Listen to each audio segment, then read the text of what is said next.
გორის მუნიციპალიტეტის სოფელ მეჯვრისხევში 47 წლის მამაკაცმა ამავე ასაკის თანასოფლელ სანადირო თოფიდან გასროლით ცეცხლნასროლი დაზიანება მიაყენა, რის შედეგადაც საავადმყოფოში მიყვანამდე გარდაიცვალა.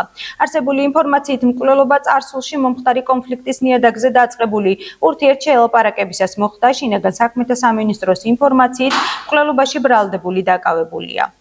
რაზე ქონდათ სპორი რა იყო არ ვიცი. ამ ხანაგდან თან ისხდნენ კურსას ჭამდნენ და ის ერთი წასულა იმით ეცროლა და ეხლა დამაცადე შენოვრავი რაზე მოვიდათ ისე საერთოდ სუსპორობდნენ არც ელაპარაკებოდნენ ერთმანეთს. კლასელები ერთსოფლელები ჩამოსულები არის აი ცხინვალის რაიონიდან საიდან. და რა ხდება მე ვინ გავგაგებინებ საბაჩვენ ვინც იქ იყო იმათ იციან. ჭრილობა აქვს განით თუ იარაღით რა სამბო.